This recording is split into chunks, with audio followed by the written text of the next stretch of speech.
Sudut pandang dari sebuah catatan peristiwa. Perjalanan bangsa ini begitu berliku, alih-alih menginginkan dan mengharapkan sebuah perubahan yang baik melalui gerakan reformasi dengan mengatasnamakan kepentingan rakyat, justru malah membuat bangsa ini terpuruk dengan berbagai regulasi, peraturan sampai situasi dan kondisi ekonomi yang minim keberpihakan terhadap rakyat. Dalam menyikapi kondisi saat ini terjalin obrolan rakyat bersama antar aktivis masyarakat.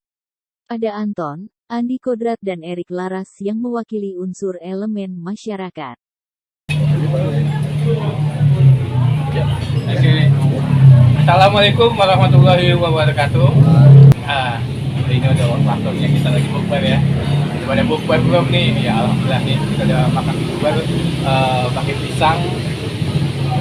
Ini udah habis. Ini udah habis. Pisang apa namanya berbentuk gemblong, luar biasa nih. Padahal ini pisang madu. Oke, apa namanya? Kita akan ngobrol-ngobrol santai nih. Kita berkaitan ini bang ya, situasi saat ini. Saat ini tadi bang, maaf nih saya sedikit terlambat tadi bang. Karena tadi saya ngisi bensin, antri itu luar biasa bang. Karena apa ya? Ketika pertama naik itu orang-orang pada beralih ke Pertalite. Jadi antriannya cukup lumayan, 15 menit bang, panjang sekali. Gitu. Nah, menuju pada topik yang akan kita bahas nih bang ya. Kita akan sedikit membahas mengevaluasi ya reformasi yang sudah hampir. Nah itu benar. Hampir dekade ya? Dua dekade ya? 20 tahun. 20 tahun lebih. Tidak ada perkembangan dari pasca reformasi. Oke, kita akan bahas sedikit dengan abang-abang kita nih. Ya. Kita kenal mata saya, kenalkan dulu. Nama saya Anton. Oke, Bang. Andi Kodrat. Oh, dengan Bang Andi Kodrat dan dengan abang siapa? Erik Laras. Oke. Ini Bang, gimana nih Bang? Udah hampir 2 dekade nih Bang. Gimana nih Bang menurut abang reformasi nih Bang? Nah ini yang kita sayangkan kan. Reformasi itu dengan gegap gempita tujuannya apa namanya membawa Indonesia lebih baik, ternyata sampai detik ini tidak membawa kebaikan, justru malah kehancuran. Ya kan? Dulu eranya Pak Harto dolar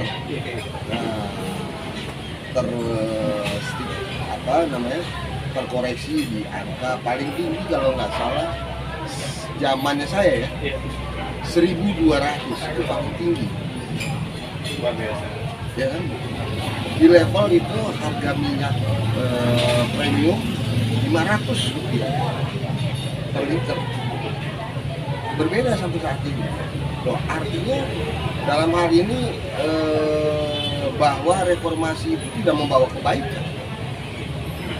Dulu apa semangat reformasi? Yang utama adalah Perubahan lah ya. perubahan. Maunya kan perubahan. Katanya Pak Harto 32 tahun menjabat. Tidak ada perubahan katanya. Katanya tidak ada perubahan. Ternyata setelah saya pikir-pikir, saya juga pelaku reformasi itu, walaupun dari aliansi masyarakat, tidak tergabung dalam BEM.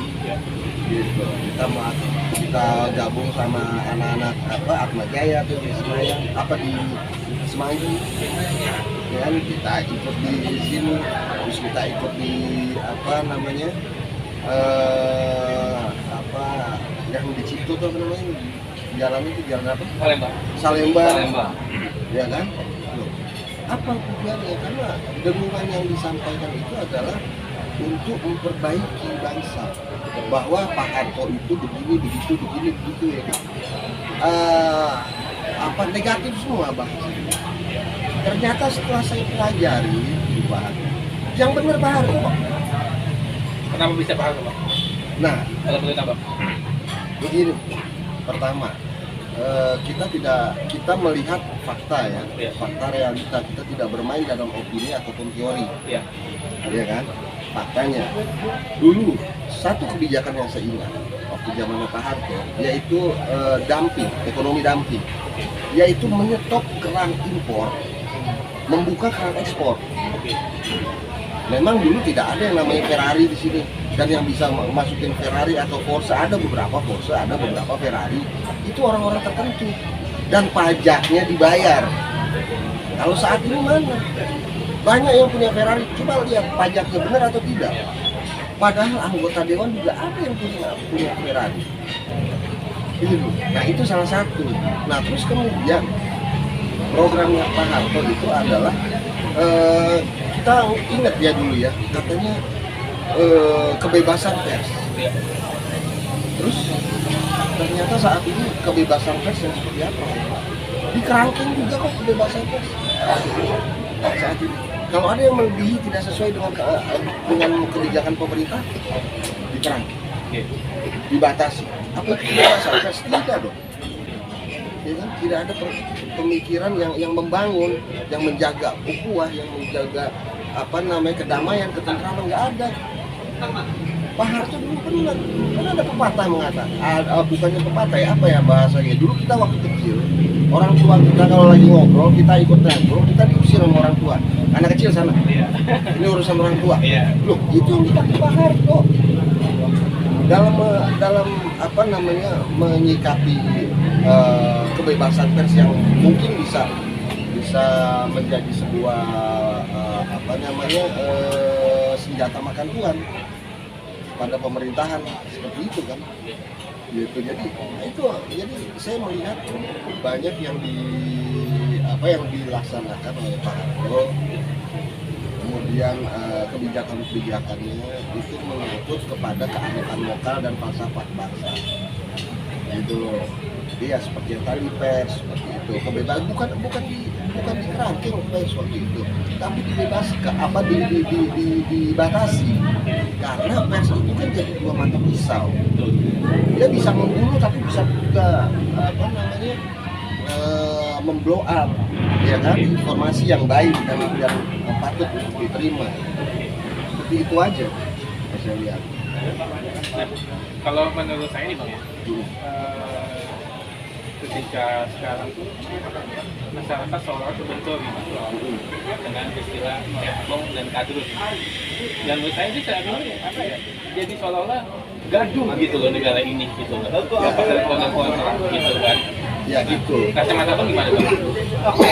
Jadi lagi masa di zamannya Pak Harto. Pemimpin itu harus memahami dulu posisi dia. Pada saat dia menjadi calon, oke, berseberangan. Tapi pada saat dia setelah ditetapkan menjadi pemimpin, baik itu melalui proses yang benar ataupun proses yang tidak benar. Maksudnya tidak benar itu dengan kecurangan dan lain sebagainya, seperti yang diberitakan dan lain sebagainya. Dia tetap pemimpin, harusnya dia membawa kedamaian, dia merangkul semua, bukan dibelah-belah. Itu yang harus tahu. Nah, Pak Harto dulu kan begitu. Banyak musuh politiknya dia, tapi dia rangkul musuh politik.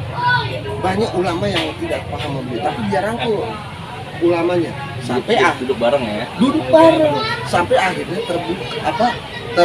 tercipta sebuah kebijakan. Iya, solusinya dapat. Nah, itu yang benar. Nyatanya sekarang pada akhir usianya kemarin, berapa lama infonya Pak Harto mengundang Permadi yang notabene adalah orang yang sangat kontra terhadap. Nah, 3 hari 3 malam dia bicara sama Pak Harto. Dan Permadi akhirnya bilang Pak Harto yang tahu. Ini masalahnya. Kita yang mungkin kawan-kawan di sini juga kan merasakan gitu, ikut melakukan terlepas pada saat itu usianya berapa gitu kan.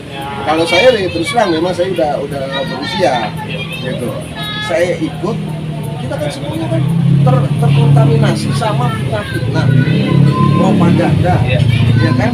Dulu coba lihat di zaman era Orde Baru, di setiap universitas kampus selalu ada mimbar bebas, memberikan doktrin negatif terhadap pemerintahan. Sekarang nggak ada, terkungkung sekarang. Terus kebebasan yang mana yang diperjuangkan? Berbalik lagi sekarang rezim saat ini katanya akan membawa perubahan. Kita lihat kembali Siapa yang ada di sekitar tokoh-tokoh 98? Mana perjuangannya? Benar atau tidak seperti ini? Itu loh yang terkait kembali ke tadi masalah pemimpin itu. Nah itulah yang seharusnya memberikan kepada masyarakat terlepas pro dan kontra itu diakomodir, dirangkul, diakomodir, ya kan? Bukan diintimidasi. Itu loh.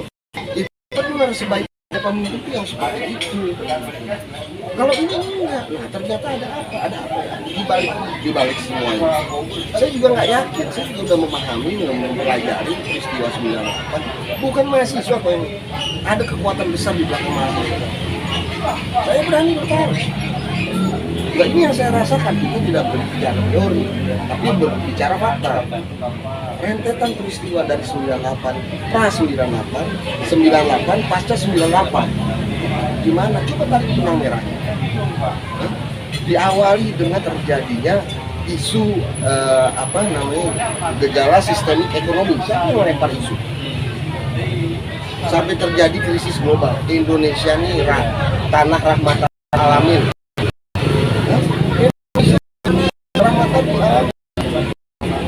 Namun dibesarkan dan dimerdekakan oleh tokoh-tokoh agama dan pejuang dari darah, doa, ya kan? Semangat dan lain sebagainya. Terus gimana kok bisa bahaya? Indonesia ini bahaya. Rahmatan Allah ini benar-benar jadi rahmatan Allah. Kalau kita melenceng sedikit, hancur Indonesia. Kita lihat sekarang, utang kita udah berapa? Zaman Pak Harto 500 juta dolar.